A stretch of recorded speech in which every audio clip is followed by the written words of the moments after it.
Good morning সবাইকে। আশা করছি সবাই ভালো আছেন, আমিও ভালো আছি।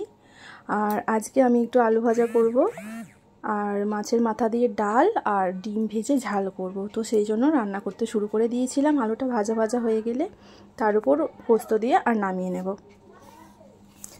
হয়ে আসার পরে অনেকে গরম ভেজে তুলে রেখেও তারপরে পোস্ত দিয়ে নামিয়ে নেওয়ার পরে দেয়, তো সেটা করলেও হয় আর এটা করলেও হয়। আর এই যে মাছের মাথা দিয়ে ডাল করবো বলে মুড়োটাকে আগে ভেজে তুলে রেখেছিলাম। আর তেজপাতা, শুকনো লঙ্কা, টমেটো, আদা, রসুন, পেঁয়াজ, তারপরে ধনে, জিরে, মৌরি এগুলো সব একসাথে আমি বেটে নিয়েছিলাম, কারণ অল্প অল্প পরিমাণে দেবো অনেক, ওই জন্য সব কটাকে একসাথে আমি বেটে নিয়ে আর মশলাটাকে একটু কষিয়ে নিয়েছিলাম। আর স্বাদ মতো নুন, আর যেহেতু মুগের ডাল দিয়ে করবো সেহেতু তো একটু চিনি দিতেই হবে, নাহলে টেস্টটা আসবে না। আর এই যে মুড়োটাকে আমি ডালের মধ্যে দিয়ে রেখেছিলাম, তো এবারে সেটা দিয়ে দিলাম। আর জল একটু গরম করে রেখেছিলাম ইন্ডাকশানে, তো সেটাই ডালের মধ্যে দিয়ে দিলাম, কারণ ডালে আবার ঠান্ডা জল দিলে কেমন লাগে। এই যে ডালটা এবার আমার হয়ে এসেছে। এবার এই যে জিনিসটা দিলাম, এটাকে কেউ রাঁধুনি বলে, কেউ বাবা চন্দনী বলে। তো এই জিনিসটা কাজবাড়িতে দেয়া হয়, তো খুব সুন্দর একটা ফ্লেভার চলে আসে, পুরো কাজবাড়ির টেস্টই আপনি পেয়ে যাবেন এই জিনিসটা দিলে।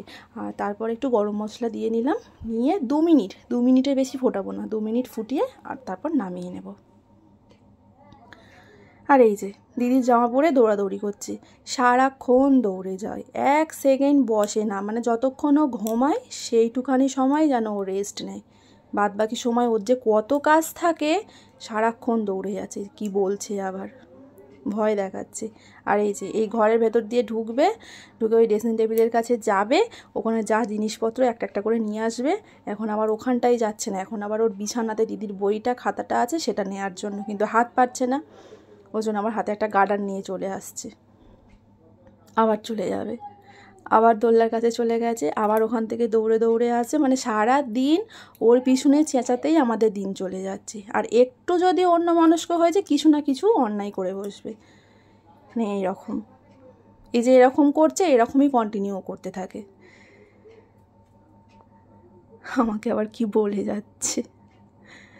আর এই যে ওর সাথে একটু খেলা করে এসে এবারে আমি ডিমটা ভাজতে দিয়ে দিয়েছিলাম। ডিমগুলোকে আগে ভেজে তুলে রাখবো, ভাজা হয়ে গেলে তারপর কড়াইতে তেল দিয়ে পেঁয়াজটাকে ভেজে নেবো। আর পেঁয়াজ ভাজার সময় অবশ্যই একটু নুন দিতে হয়, কারণ তাহলে একটু তাড়াতাড়ি ভাজাটাও হয়ে যায়। পেঁয়াজটা যখন ভাজা হয়ে যাবে তখন টমেটো, লঙ্কা গুঁড়ো, হলুদ এগুলোকে দিয়ে একটুখানি নেড়ে নিয়ে আর তারপর জল দেবো। যখন এটা ফুটে যাবে তখন আবার ডিমগুলোকে ওর মধ্যে দিয়ে দেবো। বেশ ভালো খেতে লাগে। ডিম ভাজা করলে কি হয়, অনেক সময় ঠান্ডা হয়ে গেলে অতটা ভালো লাগে না, কিন্তু এটা ঠান্ডা হয়ে গেলেও ভালো লাগে খেতে। তো ঠিক আছে, আজ এই ভিডিওটা এখানেই শেষ করছি।